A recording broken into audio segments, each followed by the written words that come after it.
All right, welcome this morning. Great to have you. Hey, real quick, will you help me join and just welcome all those who watch us online right now, all around the world. We love you guys. Welcome this morning to RCC. Great to have you. Hey, I want to tell you this, and thing is happening today, and we are actually having Welcome RCC today. Sometimes people ask, hey, what do you guys believe about this, and how can I get involved? And my question is, how long you been here? They'll be like, I've been here several months. I'm like, oh man, you haven't been to Welcome RCC, you need to go. That'll help you so much in getting you kind of into the flow of what's happening here at RCC. So I want to encourage you to be there today at 10:30. If you have children in children's ministry, you can just keep them there. You can leave them there all week, all right? Whatever you need to do to go to Welcome RCC, we would love for you to show up. I also want to encourage you with this. This past week, we had a work day, and you might wonder how these things get set up. We had Catherine Thomas, one of our own here at RCC, went to, on behalf of our outreach team, said, hey, Swimming Pin Elementary, how can we help you? And so she went and asked, how can we serve them? How can we bless them? And they gave us two opportunities. One was assembling dozens of Chromebook carts that are needed in the classroom of the students. And number two is building a greenhouse. And so what happened on, not yesterday, but the Saturday before, on the 13th, RCC showed up big time. Volunteers showed up, put together Chromebook carts together, and the crew was building a greenhouse. In fact, they started that day working, then they started working on Wednesday from 8 a.m. to 8 p.m. Then they went back on Thursday and finished it up. And just take a look at the finished product. We want to give a huge, big thank you to Fred Track, Joe Powers, Jim Kossel for all your work, guys. Awesome job.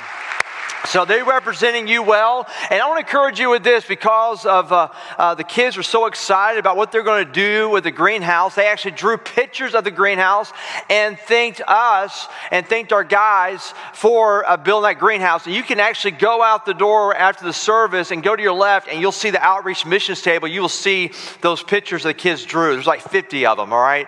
And so I think that's just so cool the way the RCC is making an impact right here in our community. And on top of that, I want to encourage you right now to go ahead and invite friends and family to be here next week because Barry Cameron, who wrote our ABC to Financial Freedom, is going to be here. Barry is a phenomenal friend, mentor, and he led himself out of debt through following the Word of God. Then he led the church out of debt. And I tell you what Crossroads has done from just a couple of people now to 7,000 to 8,000 people in Texas is just phenomenal through Barry's leadership. And so he's going to be here. And I hope you'll bring people to go, man, you know what, you got to hear this guy. It's going to be well worth your time. So go ahead and mark that on your calendars. That's going to happen. If you can't make it on Sunday, be here Thursday night. He'll be here, or Sunday morning at 9 and 10:30. You guys online can catch him next week. So today we're doing our third session in the ABCs of financial freedom. In the first week, we talked about attitude. That's A. A stands for attitude. And then B, we talked about bondage. That was last week. And Pastor Anthony led us in that message. Can we just give God the praise for Pastor Anthony? He did a phenomenal job, didn't he, last week? Awesome job.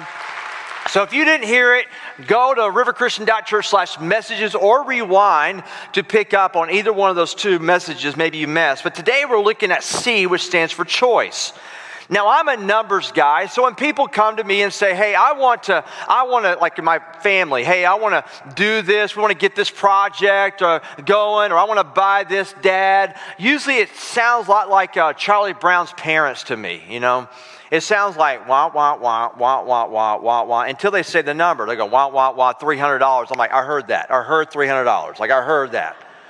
Like that, I'm a numbers guy. I like math, and a multiplication is a mathematical term. And so I have a question I want to ask you, and if this is you, raise your hand. Would it be okay with you if God multiplied your resources? Raise your hand if it'd be okay with you if God multiplied your resources. You guys online, you can raise your hand too, all right? I think all of us are going to say, absolutely, Lord, multiply my resources. I want us to look at a story many of us have known, but maybe through a different lens today. And it's in Luke chapter 9. If you have your Bibles, go ahead and open up to Luke chapter 9. We're going to start right here in verse 12. And here's what it says. Now the day began to, look at this, wear away. And the 12, there's a number. The 12 came and said to him, send the crowd away and go into the surrounding villages and countryside to find lodging and get provisions, Jesus. For we're in this desolate place. Now, then Jesus said to them, look what he said, you give them something to eat. You give them something to eat. And they said, we have no more than 5 loaves and 2 fish unless we are to go and buy food for all these people. And it says in verse 14, for there were about 5,000, notice this word, men. That means there's more than 5,000. It could be up to 20,000. Now here's what I want you to do with this story. As we're reading through the Bible this year, I want you, as you come across a story, to put yourself in that story. What would you do? Like put your holy imagination on and put yourself in the story. And right now, I want you in this story to visualize that you are a disciple. You're a disciple. You're not only just a disciple, but you're on the Messiah search committee, okay? You're on the Messiah search committee. You got a great candidate right now. And I mean, this guy can heal the sick and raise the dead and walk on water. I mean, he's a phenomenal speaker and he speaks and people show up. I mean, thousands and thousands of people. It's like a high attended Sunday, all right? The worship is going. It's incredible just like it is today. And you're there watching all this and the new Messiah you're checking out. He starts preaching around 11 o'clock. And then it starts going to 12 o'clock. You're like, wow, he's still going. It goes into 1 o'clock. It goes into 2 o'clock. Now you're about to miss the first half of the game, right? I mean, it goes into 3 o'clock. It goes into 4. It goes to 5 o'clock. I'm not kidding. Look what the text says. It says, when the day began to wear away. You know what that means in the Greek? When the day began to wear away. That's what that means. I mean, it starts getting late. Now, I want you to put your holy imagination on, put yourself in the shoes, and imagine you start, you're getting kind of antsy, and you go to the other disciples, and you form kind of a committee all of a sudden, because that's what humans do. We like committees, all right? And so you form a committee, and you guys are talking in a circle, and you're going, this just keeps going on and on. I mean, he's good, but no one can be this good. I mean, he's going to not stop. In fact, one of you says, if I don't eat something right now, I'm going to die. I mean, it's getting bad. People are getting hangry. And all of a sudden, one of you says, that's it. And you're like, what's it? Let's tell him that we need to take a break because the people are getting hungry. He seems to care a lot about the people. He didn't care much about us, but he cares a lot about the people. So they elect you as kind of the spokesperson to go talk to Jesus. So there you are, you're walking up to Jesus, and he's still speaking to thousands of people. And you walk up and you said, excuse me, Jesus, excuse me, everybody. Jesus, this message you're doing, man, it is phenomenal. This whole series you're doing in one night is incredible, all right? So, but we are concerned because the people are getting hungry, Lord, and we kind of think before the restaurants close, we ought to kind of wrap this up. And Jesus says, oh, you're concerned about the people. Yes, Lord, we're concerned about the people because they're getting hungry. And then Jesus says to you, all right, you give them something to eat. Now, that did not go as planned, right? That's not what you thought he was going to say. And so now you got to head back to the committee, and this is where is the hard part. You come up to them, and they're like, so is he going to wrap it up? You're like, no, he's not wrapping it up. Well, what did you tell? Did you tell him that people were hungry? I use those exact words. Well, what did he say? He said, we ought to give him something to eat. And they're like, we're dead. Like, we don't have anything to feed these people with. And all of a sudden, some kid walks by with a Long John Silver bag, all right? And you guys just take it from them. And you look inside of it, it's got 2 pieces of fish, and it's got 5 loaves of bread. And immediately, Peter reaches in there and grabs one and starts eating on it. You're like, Peter, stop it. This is all we have. This is all we got, Peter. And all of a sudden, someone says, that's it. And you're like, what's it? And they're like, tell him that's all we got. All we've got is 2 pieces of fish and 5 loaves of bread. Now think about this. If you didn't know the story, because I know you know the end of the story, we just read it. If you didn't know the end of the story, you would think Jesus would obviously say, well, if that's all you got, then yeah, we'll have to kind of wrap this up and get everybody dismissed. That's what you would think. And so all of a sudden, they send you back out because you're the spokesperson, right? You go back to Jesus and say, Jesus, all we've got is 2 pieces of fish and 5. Actually, Lord, we have 4.5 now because Peter grabbed one. But we have about five rolls of bread, and we're kind of thinking, we ought to go back to our original plan and kind of wrap this up. And Jesus says, so all you got is 2 fish, and you have 5 rolls, almost 5. I don't know how Peter is, but you have almost 5 rolls, and that's all you got. Yes, Lord, that's all we've got. And he says, okay, well, go ahead and split people up in groups of 50. You're like, what? God, we don't have no snack packs for all these people. He's like, that's okay. Go ahead and split everybody up in groups of 50. Now imagine that, splitting up 20,000 people into groups of 50. Can you imagine how hard that would be? I want you to think about this for just a moment. I don't know about you, but have you ever worked with people? You ever worked with people? It ain't easy. All right, and all of a sudden you're trying to split up groups of 50 people, and I know one of them is probably thinking, hey guys, I remember the story in the Old Testament. Elisha took 12 loaves, and then he was able to multiply it and feed 100 people. Maybe that's what's going to happen here. And that's what many of us think was happening, is that Jesus multiplied it. I want you to go back to the text in verse 16. It says, he looked up to heaven and said a blessing over them. Then he broke the loaves and gave them to the disciples and set them before the crowd. Now, I think what happened here is that Peter took a roll out. He took a whole roll and he said, God bless it. Go ahead and bless it. And Jesus right there said, Father, I bless this. And he probably tore the roll in half and gave half to Peter. Now he has less than he thought he was going to have. He's like, you want to pray some more, Lord? You want to keep praying some more? And I got a half now? And all of a sudden Jesus is like, go ahead, Peter, and hand it out to the people. I've already blessed it. And he goes out, and I can imagine him going to the first group of 50, and he's just got a half roll in his hand, and he's probably handing it out to people saying, just take a little bit, just take a little piece. That's what I would say. Just take a little piece. You pig, that's more than a little piece. I could just imagine him all of a sudden getting to the end of the row, and it's just a crumb left. And as sweat is coming down his forehead, there he is, and someone reaches it out. And there in Peter's hand, there is when the roll all of a sudden just multiplies itself. See, I believe the miracle, and scholars believe the miracle did not happen in the master's hands. The miracle happened in the disciples' hands. And here's the spiritual truth, and it's just a reality. When you give, then the multiplication happens.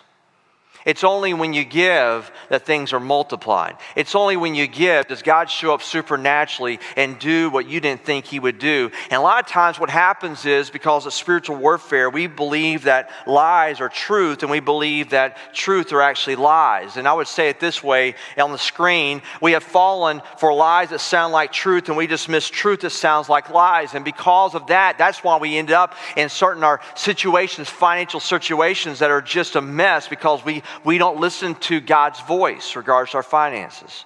Let me tell you about the first lie that sounds like truth. The first one is this: all the church is interested in is my money. That's the first lie. It sounds like a truth, but it's a lie. And maybe you've heard this, maybe you thought that. A preacher gets up and starts talking, and all of a sudden, really? That's all they talk about. All they talk about is money. And so fascinating, my experience is this. My experience is preachers never talked about money. Why? Because they were too scared to talk about money. And then you have the other side of it, where you have this guy in Georgia who's a pastor, and he's trying to get $65 million from his church so he can get his private jet. And I can see why some people have a reaction to this. But I think what's interesting is, let's just be transparent. Let's just be honest. A large majority of people who go to churches like RCC don't give anything. The largest majority of people that come to a church like RCC don't give anything. So if the church is all about money, we're not very good at it. We don't send a bill at the end of the month for services rendered. Hey, here's the invoice. You came to 3 services this month. Your kids were in the student ministry. Your little ones were in the RCC kids ministry. And here's what you owe us. We don't do that. RCC is not about money. We don't refuse ministry to anybody. We open the doors to everybody free of charge. Now try that at a restaurant. Try that going to a store and just taking something and walking on out and see how that goes for you. Here's the thing: businesses are about money, churches are about ministry. Businesses are about consumers, churches are about worshipers. And let's be honest, the church exists in a large part to give itself away. That's why we're here, to give ourselves away. Here's the deal. Money issues, let's just be honest, they are killing relationships. They are killing marriages. They are wounding community. Money issues are saddling our kids with debt. They're crippling our nation, and they're putting our future in danger. And if I did not teach what Jesus said about money and about getting to financial freedom, how loving and how caring of a person and a pastor would I be if I don't talk about the very thing that is destroying many of our lives? I mean, you need to fire me. And sincerely, I don't want anything for you in this series or from you. It is for you. It is about you. It's about God blessing your life. I want you to go and experience financial freedom. I tell you what, you'll be so thankful because God's going to work in a powerful way. And I want to compliment any of you who've been honestly engaging, courageously engaging to not believe this lie that we just talked about. And if you're new here, I want to encourage you to evaluate us and ask yourself this question right here. Will people's lives really be better or not if they follow this financial wisdom from God? If you're new here, ask yourself that question. Will people's lives be better or not if they follow this financial wisdom from God? Now, here's the next one I imagine all of us are falling for. This is the lie, but it sounds like a truth, and here it is. More money and more things will make me what? Make me more happy. I mean, we've all believed that one. It sounds like a truth, but the richest man, the wealthiest man ever lived, his name was Solomon. Here's what he said. Whoever loves money never has what, church? Never has enough. Whoever loves wealth is never what? Satisfied with their income. Fam, I could preach this truth for the next 6 months and you go, I know that's true. I believe that's true. But when you walk out there and you see that brand new car out there, you're like, that would make me happy. Man, if I could get that beach house, and boom, I would finally have arrived. Actor Jim Carrey put it this way. I think everybody should be rich and famous and do everything they ever dreamed of so they can see that it's not the answer. And here's the truth. Having more of what you already doesn't satisfy will not make you more satisfied. Lie number 3 that sounds like a truth, but it's really a lie. And here it is. It's my money, and I can do whatever I want with it. Jesus lived in a culture that believed this, and so he told a story, and here's how the story goes. It starts in Matthew chapter 25, and here's the story he told. Again, Jesus says, it was like a man going on a journey who called his servants and he entrusted his wealth to them.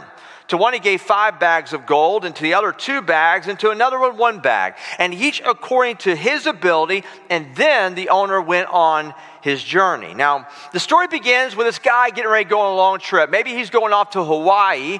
We don't know, but he's taking off, and the question I have is, whose wealth is it? Whose wealth does this belong to? It belongs to who? The owner.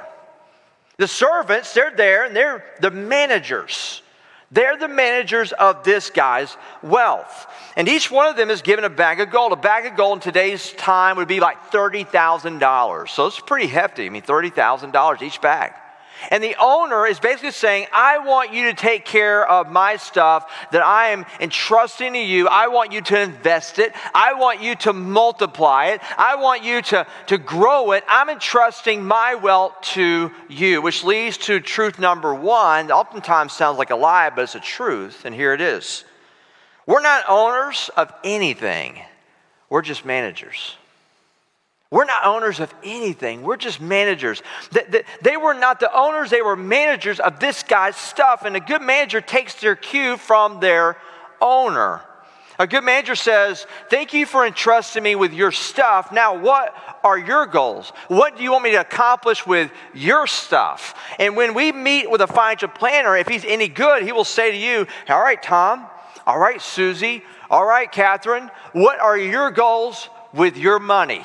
Right? I mean, I get really concerned if I went to a financial planner and he said to me, man, I'm so glad we have this relationship right now because my kids are wanting a new pool and I don't know how I was going to pay for it. Now I'm going to be able to pay for it with your money.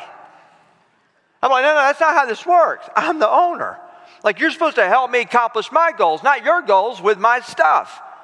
And the point that Jesus is trying to make is that God is the owner, and he has given each one of us different amounts, and we're just the managers of what he has given. And the early church, man, they got this. Look at what the early church says, and look what happened, and here's how they operated in Acts chapter 4. They are brothers and sisters of Christ in the early church. They felt that what they owned was not their own. They felt like what they owned was not their own, so they shared everything they had. Now, that's radical. They understood something. They understood that what they owned was not their own. They understood they were just managers. And a good manager follows their cues from the owner about what God wants to do with his stuff. Now, the early followers, they got this. They put on a clinic. They understood they were just managers. And whenever that attitude of what they own was not their own, whenever that happens in a group of Christ followers, lives are changed, the hungry are fed, people who are far from God are brought near to God through Jesus Christ. And if you think you're an owner, just go home. When you get done with today, go home and look at all that you possess and think this: I'm going to leave this all behind for somebody else. Everything you have, your car, your clothes, your hobbies, your decorating, your paintings, whatever it is you like, that's going to be left to somebody else. There's an old phrase, you never see a hearse pulling a U-Haul trailer, right? You never see a hearse pulling a U-Haul trailer. Here's a second truth we need to choose to believe. It sounds like a lie, and here it is. We're responsible to advance the owner's goals, not our own goals. We're responsible to advance the owner's goals, not our own goals. Once the owner left, what did the managers do with what's been entrusted to them? Look what it says in Matthew chapter 25. The man who had received 5 bags of gold went at once and put his money to work, and guess what? He gained 5 more. So also the one who had 2 bags of gold, he gained 2 more. But the man who had received 1 bag, what did he do? He went off and he dug a hole. Look at this. He dug a hole in the ground and hid his master's money. The first 2 accepted the challenge to put their owner's resources to work to accomplish his goals, but the third was tight-fisted. He didn't share it. He didn't invest it. And so my question today is this: what about you? What about you? Have you put some of the owner's resources, the money God has given you, have you put it to advance the owner's goals, or is it all going to your own goals? What about you? Now, there are basically 5 things you can do with money. 5 things, that's it. Number 1 is you can spend it. Like we all feel like we have the spiritual gift of spending, don't we? Like, I'm good at that one. All right, I can do that one. Spend it. Next thing to do is you can pay debt. You know, we don't like doing this one, but we have to keep doing it so we can buy things we can't afford to keep up with people we don't even like. All right. We got to pay taxes. That's another thing you can do with money. Another one, save it. You know, almost like maybe we'll have some left. We can save it. And then we give. Now, here's the really odd thing about this is this typically is the order how we prioritize our finances, right? And I want you to look at it this way. We spend it. It's all about me. Paying debt so I can get more stuff. Pay taxes. It's all about me and America, right? How about save it? It's about me. And then on top of that, maybe the last is God. Now, if this was the Olympics, we would get first place would go to me, second place would go to me, third place would go to me, fourth place, which is basically, you know, hey, good try, goes to me. At the very bottom is kind of like the Jamaican bobsled team, right? We just think it's cute. You guys just showed up, all right? And fifth place is God. And in spite of this priority, we still ask God, will you get involved in my finances? God, will you get involved and help me out? I need this promotion. I need this position. I need this raise. I need this bonus. And if you'll do that for me, God, I will honor you with the last place in my life. Now, I know many of us would never say that, but that's how we practice. That's how a lot of us live our life. I'm not trying to make us feel guilty. All I'm trying to do is make a point that all of us at some point of our lives have done this. We get our priorities out of whack. And I don't think anybody here is saying, God, I am trying to put you in last place in my life. I don't believe that at all. Some of you might push back and say, well, he's not in last place. He's like in third place, right? He's getting a bronze medal. And I would say this, I know something about God, and here it is. God doesn't want to be in fifth or fourth or third or second place. God wants to be in first place in every area of your life. He's the owner, we're just the managers. And when God is in the last place, you make it really much more difficult for him to bless your life. The Bible teaches that we are to reverse the order in our life. You want to know what that order is supposed to look like from a biblical perspective? Here it is. We are supposed to reverse it. We are supposed to, first thing we do is we give God first. And then the Bible teaches us to save and pay yourself a little bit. And then third, pay Caesar and pay your taxes. And fourth, pay your debt off because you had the obligation, and then you live on the rest. That's the priority that the Bible teaches. We see this in Proverbs where it says, honor the Lord with your wealth, with not the third, not the fourth, not the fifth, or even the second, but with the what? With the first fruits. With the very first fruits of all, not some, but all of your crops. Honor God first. The idea that everything I have comes from you. I honor you first, God. Not second, not third, not fourth, not fifth. Now, how does this system work? Well, here's how it works. If you're like me, I kind of like illustrations, and here's one right here, okay? So this is basically all that you get from a paycheck, all right? Let's just say this $10 right here represents whatever you get that comes to you either once a week or bi-monthly or monthly, whatever it is. Maybe it's $10, $100, $1,000, $10,000. I don't know. It doesn't really matter. It's just whatever that amount is. The very first thing I do before I spend anything else, the first thing I do is I bring the tithe and I bring it to God. And then the next thing I do is I save, 10% I save, and then I live on the rest. That's the biblical standard of how I operate. And I know I probably moved a little fast for you, so let me do it again, all right, real quick, all right? Here we go. Let's do it again. So this is all I got, and so this is what comes in. It comes to my bank account, or I get a paycheck or whatever. The first thing I do before I pay the mortgage company their insurance, I don't give because this is God's. This isn't even mine. The first 10, I bring the tithe. It's not 1 or 2 or 4 or 5 or 7%. It's 10%. The tithe, that's yours, God.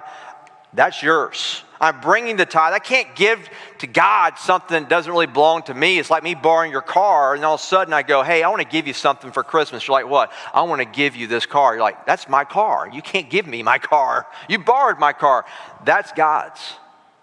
And then the next one is 10% I save, and then I live on the rest. I'm going to tell you something right now. You operate this way with your life, I'm going to tell you, you're going to be out of financial debt. You're going to be out of that back-breaking financial consequences. And another way of looking at it is this right here. It's called the 10-10-80 plan. 10%, that's yours, God. 10%, I'm paying myself for the future. And then 80%, I live on the rest. And I just want you to think about this for a moment. If your children, if your grandchildren live this way with their life, you know in your heart they would be just fine. You know in your heart they would thrive. You would be so proud of them. You would know God's going to protect them. God's going to bless them if they did a 10-10-80 plan. You know that in your heart. And my question is, why don't you know it for yourself? This works. This works. It absolutely works. my wife and I are a living testimony. It works. And God, I'm telling you what, I offered this one time years ago, and somebody came to me about a month later, sent me this email. They said, Nathan, I appreciate your talk on finances. I have reprioritized some things. I can tell you today, for the very first time in 23 years, I am finally credit card free, consumer debt free, made the last payment on my last card today. How awesome is that? And I can tell you that can be your story. So let me conclude this story with the way that Jesus concluded it with his story. Here's what happened. The owner comes back from his trip, and look what happens here. He looks at the managers, and after a long time, the manager of those servants returned and settled accounts with them. And at the very first two reported their owners what they had done. They had invested. They had gotten really serious about advancing the owner's wealth, his goals, because they understood they were just managers. They weren't owners. One went from 5 bags of gold to 10 bags of gold. One went from 2 to 4. The owner's ecstatic, and look what he says. Well done, my good and faithful servant. You have been faithful and with a few things. Notice this phrase next. Look what he says. I will now put you in charge of what? Many things. Come and share your master's happiness because we're going to Disneyland, right? I mean, this is incredible. So here's the third truth that you need to choose, and it's going to sound like a lie, but it's the truth, and here it is. Giving to God is the only way out of my financial problems. It's always sounded like a financial lie to many of you, but I'm telling you right now, if there's ever one that sounds like a lie, that's the one that's the truth. I promise you that. I guarantee it's the truth. Now, did you notice that the owner said to the manager, you've been faithful with a few things, now I'm going to put you in charge of many things? Why is he saying that? You have been faithful with a few things, now I can trust you with many and much more. Here's how I know this is true, because Jesus said it. Give and it'll be given to you. A good measure pressed down, shaken together, running over, be poured into your lap with the measure you use. Guess what? It will be measured to you. He's saying when you give to God, he will always give back to you. You are never, ever going to outgive God. Amen? You're never going to outgive God.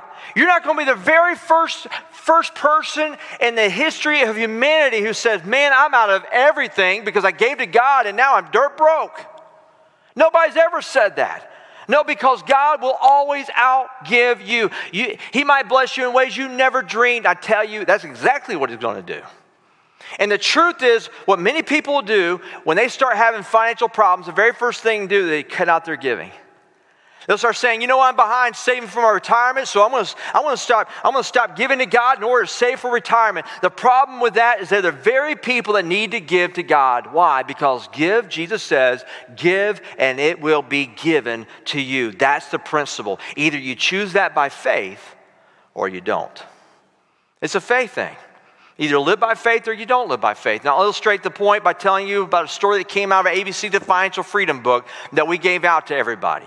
There's a story in there, it really kind of hit me because it was talking about in Arizona desert, there's a shack that people would travel by and they would drop by to get something to drink. And so when you would pull up to the shack, you would see a pump, and next to the pump, you'd see a glass of water, and you would see a note next to the glass of water that's next to the pump. And here's what the note said. If you use this water to prime the pump, you'll have all the water you want to drink. But if you drink this water in the jar, just throw this note away. And that's exactly the principle. If we invest a little water, what's going to happen is it'll prime the pump, and all of a sudden the water that you need is going to keep coming and keep coming. It's going to keep coming. And the truth is, when I give to God, when I give to him what is already his, he trusts me with more. And if you want God to get involved in your financial problems, you're going to have to start putting him first in your financial life. So let me share with you a sobering implication of Jesus' story. Here's what it says. If God's the owner and we're just the managers, then that means that one day we're going to have to give account to God for how we managed his stuff. And then the owner of the story came home. And when he came home, it was accountability time. And the two had grown their investment. They got rewarded by receiving more. But the third guy had his bag of gold. Remember what he did with it? He hid it. He didn't invest it. He didn't share it. And here's what he heard from the owner. His master replied, "You wicked, lazy servant. So take the bag of gold from him and give it to the one who already has 10 bags. Notice that the one who already has a lot is going to get more. Why? Because he can be trusted with it." And then he says this, "And throw that worthless servant outside into the darkness where there'll be weeping and gnashing of teeth." Family, Jesus could not be any more clear about this. And here it is. We are accountable to the owner. We're accountable to the owner. We're just managers. I mean, none of this is ours. Whatever it is, whatever you got, it's not really yours. I mean, and one day you have to answer to the owner, and I think it'll be one of the biggest wake-up calls in our lives. And here's what I'm asking and begging. Don't fall for the financial lies that sound like truth. Instead, we lean into the truth that Jesus tells us, and here it is. We're not owners, man. We're just managers. Everything belongs to God. Number two, we're responsible to advance the owner's goals, not our goals. We go to the owner and say, "God, what is your goals?" And number three, giving to God is the only way out of my financial problems. Jesus says, "Give, and it will be given to you." And as we close today, I want to put a choice in your hands, and here it is. If you have one of these, I want you to go ahead, grab it and look at it. If you don't have one of these cards, raise your hand right now. We have people in the back that will give you one. So raise your hand if you don't have one of these cards. You guys online can go to riverchristian.church/ABC, riverchristian.church/ABC to see one of these cards. So keep your hand in the air if you don't have one, and somebody will bring you a card right now. Just keep your hand in the air until somebody brings you a card. They're on their way. This right here, we want to give you a choice. We want to give you an opportunity right now to take a step of faith. For many of us, we've never done before. And I'll tell you this, this was new to me until as I continue to grow in my walk with Jesus Christ, I realized that this is not the end, this is the beginning. And you want to be released of your financial problems? Man, start here. Don't end it. I mean, one day I want to work the tithing. No, you start with that. And that's what I'm asking you today. When you make a choice today, I will start tithing faithfully to my church. And some of you are already doing that. I want to ask you right now to take the next step. And that is something that Rachel and I have been challenged by. And that is, okay, God, you have blessed us by doing this. Can we go more? Can we even go beyond that? It's called offerings. And can we give offerings to you, God? And the answer is absolutely. And when you do that, man, it's just like priming that pump, and it just continues to come in your life. I can't explain it. It's totally supernatural. It's a spiritual truth. It's a spiritual reality. You could take that step today. I want to give above a tithe. I want to give offerings above the tithe because this is just bringing it. I want to start giving. Maybe those of us have already been doing that. I'll continue to give faithfully above the tithe to my church. Maybe your church is somewhere else. I want to encourage you to do that. But right now, I want you to listen from God. I want you to hear from God. What is God telling you to do? What is God? How is He calling you right now faithfully? Not from a human standpoint, from a supernatural standpoint. God, right now I want to follow your voice and not human nature's voice. I want to follow your voice and not my own voice. Well, I want to listen to you. You're the owner. I'm just a manager. What do you want me to do? I want you to listen to God right now as Ty and Michelle sing this song over us. Just listen to it. Sit in your seat. You can go ahead and start filling the card out. I want to fill it out with you. I'm making my commitment. Rachel and I are making our commitment today. You can join us in that. But right now, just listen to the song, and I'll tell you what to do next.